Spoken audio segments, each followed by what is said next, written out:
política tem um interesse, passa em planejamentos políticos isso ou não? Mesmo com vamos falar, com organizações de pais e famílias, ainda é deixado de lado.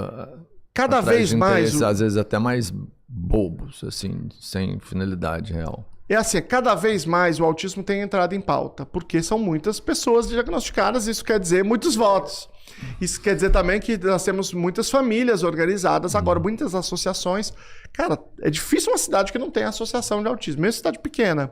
E cidades grandes tem várias, muitas vezes. Então, assim, nós temos um problema que nós não temos uma única associação que represente todas as pessoas no Brasil. Então, como é pulverizado, você acaba perdendo um pouco de força, porque você não consegue concentrar muitas vezes. Mas agora tem um grupo, uma frente, chama Coalizão pelo Autismo, que talvez esteja organizando isso de uma maneira melhor, assim, né? E aí tem a Associação Brasileira de Autismo. Agora, nos últimos tempos, assim, recentemente, a gente vem vivendo tempos bem difíceis, assim, com várias situações muito complicadas. Então, eu vou citar 3 situações aqui difíceis que a gente tem vivido. A primeira é a relação Parecer 50. O Parecer 50 foi produzido pelo Conselho Nacional de Educação. A primeira versão tinha 83 páginas, defendia a prática com evidência, e o governo simplesmente não homologou. Nós tivemos 182 entidades que se manifestaram. 182. 180 a favor e 2 contra. Nossa. E o governo falou, não, eu vou fechar com essas 2. Nossa. Por quê? Porque estão ligados à questão política partidária. Então, esse é o tipo de comportamento que é um comportamento bizarro.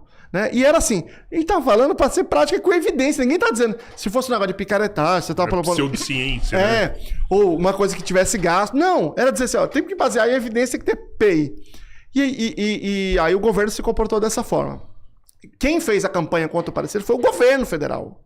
Certo? Foi gastado dinheiro para cima de 1 milhão contra o parecer. Então eles fizeram uma campanha contra o parecer. Eles fizeram um seminário internacional contra o parecer, né? Investindo nessas 2 entidades. 2 entidades. Que são, aliás, pequenininhas. As outras são grandes, né? Segunda questão, eles tentaram cortar agora, recentemente, né, com um projeto de lei de corte, o BPC, que é o benefício da prestação continuada, de todo mundo que tinha autismo nível 2 ou nível 1. Então só ia receber quem tinha nível 3. Então eles tentaram cortar aí de 2/3 da comunidade. A comunidade se organizou de uma maneira impressionante. Então, Parecer 50, a primeira grande união da comunidade que eu vi na minha história, na comunidade. O segundo em torno da BPC, então provavelmente até por conta dessa história. Foi uma união muito forte e aí... o que aconteceu? O governo recuou? O governo recuou. Então o acordo foi o seguinte: como eles não queriam modificar no Senado, já tinha passado na Câmara, como não queriam modificar no Senado, eles falaram assim, por quê? Porque se modificasse o Senado tinha que voltar para a Câmara. E eles queriam ser rápidos. Então eles falaram o seguinte, vamos fazer um acordo. A gente aprova desse jeito que está no Senado e o presidente veta esse artigo. Tá bom, fizeram esse acordo e aí vetou esse artigo. Mas depois fizeram um discurso tipo assim, risco, nós aqui vetamos... Não. O que foi feito um acordo porque nós conquistamos o veto daquilo ali. Então, esse foi o segundo ataque. Então, na Câmara tinham modificado para deixar o autismo nível 2 e 3 e excluir o nível 1. Aí a gente lutou para garantir que todos que cumprissem os outros requisitos tivessem. E agora, nesse momento em que nós estamos aqui gravando, está tendo uma reunião do Conselho Nacional da Pessoa com Deficiência que estão tentando tirar a cadeira do autismo, né? Lá no Conselho Nacional tem um decreto de 2022 que tem uma cadeira que é do transtorno do espectro autista. Agora, eles estão querendo tirar essa e criar uma outra categoria chamada deficiência psicossocial. Por quê? Porque é uma categoria mais ampla. Talvez o autismo entre, talvez não entre, não tem definição legal. E, mesmo se entrar, digamos que eles colocam mais 10 categorias, a gente pode perder a vaga. Qualquer um pode ganhar, porque aí você tem eleição interna. E por que isso acontece? Porque a comunidade está se manifestando de uma maneira muito, muito enfática em relação ao governo. Porque, historicamente falando, muitas vezes os partidos, né, eles controlam uma parte do movimento, né? Só que o autismo é um movimento muito forte e muito recente. Então, o movimento no autismo não é hegemonizado por nenhum partido. O movimento é um movimento muito vivo, muito autônomo. Isso incomoda, porque toda hora os caras propõem um negócio e pá, se organiza, bate. Por que eles aprovaram o Parecer 50 com PEI? Porque nós fomos pro pau. Quer dizer, o Parecer tinha Era desse tamanho, eles aprovaram isso. No final, você aproveita um parágrafo que fala do PEI, porque todo o resto eles apagaram. Tinha um monte de outras coisas lá, né? Eu tô falando de prática com evidência, tinha a participação da família, tinha o que os professores precisavam aprender, os acompanhantes especializados cortaram tudo. Mas por que eles aceitaram o PEI? Que era o que eles eram mais contra.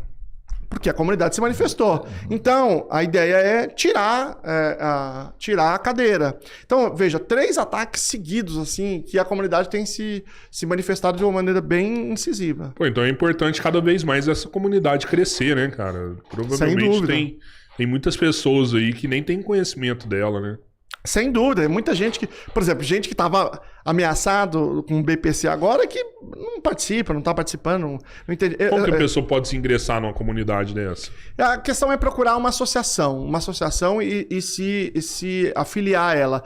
A sua cidade, a cidade da pessoa que está assistindo, com certeza tem uma associação de mães. Então tem que procurar a associação, normalmente tem um grupo de WhatsApp, tem um perfil no Instagram, e aí fala assim, olha, eu gostaria de militar, de participar também. E aí, não só acompanhar ali, mas também participar mesmo, né? E ela vai ter outros suportes também nessa associação? Depende, além da representatividade? Depende. Então, por exemplo, tem muitas cidades em que a associação de autismo, ela cria um serviço, né? Por exemplo, as AMAs, né? A Associação Amigo do Autista. Aqui em São Paulo, por exemplo, tem. Né? Tem uma AMA muito forte. A primeira foi aqui de São Paulo, que foi criada na década de 80. Essa AMA criou outras AMAs em outros lugares e aí criou a Associação Brasileira de Autismo. Então, dependendo de onde a pessoa está, não tem nenhum serviço, mas tem muitas cidades em que tem. Você falou que você tem autismo? Você foi diagnosticado também? Antes ou depois do seu filho? Bem depois, que é um caso bem mais sutil do que o dele. E você já tinha suspeita de algo assim? Como é que foi isso aí? Cara, eu sempre me sentia assim, muito deslocado, né? Assim, muito distante das pessoas, assim, desde a infância, desde muito pequeno, né? Mas não tinha uma noção de que era um transtorno, de que podia ser um transtorno, nada assim. Só que aí, quando eu comecei a estudar o autismo, eu comecei a estudar, você vai lendo... Muito interessado no caso do meu filho, o caso do nível 3. Quando eu decidi fazer divulgação científica, eu tinha que falar sobre todas as condições, não só nível 3. Comecei a falar nível 1 também. E aí eu fui ler essa literatura. Eu falei, bom, mas isso aqui, esse cara tá me descrevendo, né? Aí eu comecei a me identificar com aquela situação. E comecei também a circular na comunidade do autismo, em que pessoas conheciam disso. Então a primeira pessoa que falou, que tinha falado isso, que eu era autista, era uma amiga chamada Ana Paula Shakur, assim que eu a conheci. Que é uma moça que tem 2 filhos autistas, que tem muita experiência na comunidade. E aí muitas outras pessoas foram falando isso, né? A minha mulher, hoje ela trabalha mais de 30 anos com autismo. E aí eu falei pra ela, eu disse a ela assim, olha, eu tô achando que eu tenho algumas características e tal. Aí ela disse assim, aí ela riu. Ah, tá achando que tem algumas características, né? E ela riu e eu achei que ela estivesse desmerecendo ali o que eu tava falando, né? Mas a gente não falou mais nisso. E eu fui fazer a avaliação escondido dela. Eu procurei uma psiquiatra, a gente fez um calendário, ficamos durante 1 ano fazendo essa avaliação e tal. Quando saiu o resultado, eu fui falar pra minha mulher. Falei, olha, fiquei todo tenso. Falei, pô, ela achei que ela tivesse tirado sarro de mim. Quando eu falei pra ela, ela falou, Selma, mas não era porque eu tava tirando sarro de você. É porque eu achei que você estivesse brincando. Porque é tão óbvio. É tão óbvio que eu não achei que você estivesse falando sério, assim. Pra tem ela algumas já características. Essas características. Pra ela em especial já lidava. Ela falou assim, muito. Você não é absolutamente. Eu achei que isso já fosse óbvio. Então eu disse a ela falou, o que você disse pra psiquiatra? Eu falei. E aí ela falou mais umas 30 coisas. Muito mais do que eu tinha falado pra psiquiatra. Muito mais, assim. E aí, depois em princípio eu não ia falar nada pra ninguém. Eu falei assim, não, vou, porque fica parecendo uma coisa apelativa de rede social e tal. Eu não quero falar. E aí, num certo momento, eu falei assim, vai acontecer o seguinte, um dia alguém vai me perguntar, eu não vou mentir, e aí eles vão dizer que eu escondi, que eu tinha vergonha. Então eu vou falar assim, en passant, né? Como aqui, a gente acabou falando, mas não tá no não tá no currículo, porque eu não acho que é uma coisa que legitima nada que eu fale.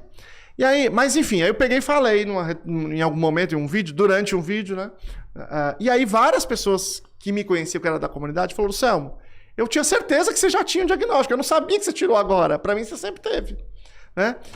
Então, assim, foi um processo, assim, que eu fiz bem depois, sei lá, uns 5 anos atrás hoje, mais ou menos. Bem depois do meu filho. Das suas características, você tem lembrança de você teve uma época que isso te fez sofrer mais? Na escola. Na escola, o bullying era muito violento. Muito, em todas as escolas. A minha lembrança de escola... Você ficava assim, distante? Era...